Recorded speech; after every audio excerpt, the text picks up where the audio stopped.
Let's dive into one of the most stunning imperial collapses in modern history. Why? Because it just might hold the key to a really unsettling question. Is the United States walking down the exact same road to ruin? Okay, picture this. It's November 1956. The British Empire, a global superpower that controls a full quarter of the planet, is, believe it or not, just days away from its final breath. And this is the part that sounds like it's straight out of a movie. The end didn't come from a massive war or a bloody revolution. Nope, a centuries-old empire was brought to a dead stop in just 11 days by a single phone call. I mean, really? How on earth does that even happen? How does a global superpower that powerful just vanish? To get the answer, we have to look really closely at what went down in those 11 days. The whole thing boils down to a flashpoint in history called the Suez Crisis. Britain, along with France and Israel, decided to invade Egypt to seize the Suez Canal. And you know what? Militarily, they were winning. But behind the scenes, financially, that was a completely different story. So get this, President Eisenhower in the US was absolutely furious about the invasion. But he didn't threaten to send in the Marines. He used a financial nuke. He gave Britain an ultimatum. Stop the invasion right now, or the US would start dumping all its British pounds on the market, which would totally crash their currency. Oh, and they'd also block a critical emergency loan Britain needed. Britain had no choice. They surrendered. An empire that spanned the entire globe was brought to its knees, not by an opposing army, but by its own banker. But here's the real kicker. Suez wasn't the cause of Britain's fall. Not really. It was just the final dramatic symptom. The real disease had been eating away at the empire for decades, and that disease was denial. This timeline, it's like watching a slow-motion car crash. You can see it all happening. Long before Suez, back in the late 1800s, America's economy had already gotten bigger than Britain's.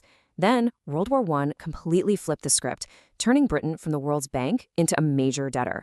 But in a moment of pure imperial pride, they decided to peg the pound back to the gold standard at its old, super strong pre-war value, a value their broken economy just couldn't handle. By the time World War II was over, the country was basically bankrupt, with a debt over twice the size of its entire economy. So you might be asking, how did they keep this illusion of strength going for so long? Well, they were running a very clever and very fragile system. They spent way more money than they had to keep their global empire running. And here's the trick. They forced their colonies, like India and Australia, to hold all their savings in British pounds. This created a totally artificial demand for their money, hiding just how weak the foundation really was. They were basically holding their own empire financially hostage. Okay, and this right here is where the story should start to feel, well, deeply familiar.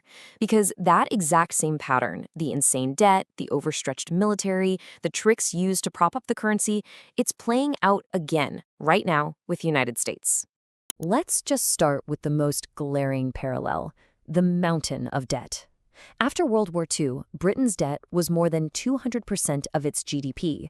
Today, the U.S. national debt is rocketing towards 120% of GDP. I mean, look at those numbers. They are frighteningly similar. And just like Britain, America is pouring a fortune into a massive global military footprint it can't really afford. The source material calls this policing the world with a credit card. Think about it, over 750 bases around the world, and spending more than the next 9 countries combined. That is an imperial-level expense, but without the imperial-level income to back it up. Now, remember how Britain forced its colonies to use the pound? Well, America has its own, more sophisticated version of that. It's called the petrodollar system. Because pretty much all oil is priced in US dollars, every single country on Earth needs a big stash of dollars just to buy energy. This creates a constant, massive global demand for American currency, which lets the US run these deficits that would sink any other country. But here's the thing. That system is starting to show some serious cracks. This quote, wow, it really gets to the psychological core of the problem. It's about pride. It's about denial. Britain simply could not accept that it wasn't the top dog anymore.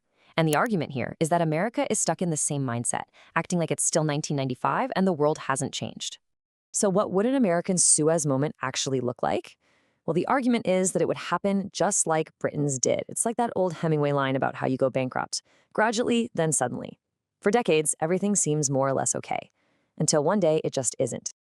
The warning signs aren't just flashing anymore. They're screaming. And it all starts with this one number, a debt that's 120% of your entire economic output.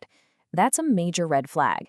It's a sign that you are becoming dangerously dependent on your creditors just to keep the lights on. And to put that into perspective, to make it real, the US is borrowing $7 billion, not per year, not per month, $7 billion every single day. That's just to pay the bills. You don't need to be an economist to know that's not sustainable. And here is the real tipping point. The Congressional Budget Office, the CBO, projects that by 2026, the interest payments alone on the national debt will hit over $1 trillion a year. Let that sink in. That's more than the entire defense budget. We will be spending more money just paying the interest on our old loans than on our entire military. So what could be the spark that lights this fuse? Well, it could be anything that finally shatters global confidence. Maybe a humiliating military misadventure. Maybe a moment when the world just stops trusting and buying U.S. bonds. Or maybe a major power just openly defies U.S. sanctions. It could even be the slow, steady rise of other financial systems, like the one being built by the BRICS nations. Any one of these could be the final straw. But you see, the debt, the military spending, all those potential triggers, they're all just symptoms. They all point back to the single biggest, most fatal mistake an empire can make. The mistake that truly seals its doom. Plain and simple denial. This, to me, is maybe the most chilling parallel of all. Back in the 1950s, officials in the British government wrote memo after memo, frantically warning that the country was on a financially unsustainable path. The politicians ignored them. Today, you have the CBO, top economists, former Fed chairs, all screaming the same warnings about U.S. debt. And they, too, are being completely ignored. And let's be crystal clear about what this means for regular people, for you and me. This isn't some abstract economic theory. When a reserve currency collapses, the savings you've worked your whole life for can lose their value overnight. The cost of everything you import, from your phone to your clothes to your food, it skyrockets. It means a sudden, brutal decline in your standard of living. And that brings us to the core thesis of this whole thing. It's that fatal arrogance. It's the belief that the basic rules of history and economics somehow just don't apply to you. The British Empire believed it was too big to fail, and the argument is America is making that exact same mistake right now. Mark Twain supposedly said that history doesn't repeat itself, but it often rhymes. Well, the rhyme between the fall of the British Empire and the path America is on today it's deafening. The patterns are nearly identical, which leaves us all with one final massive question. Will America wake up in time?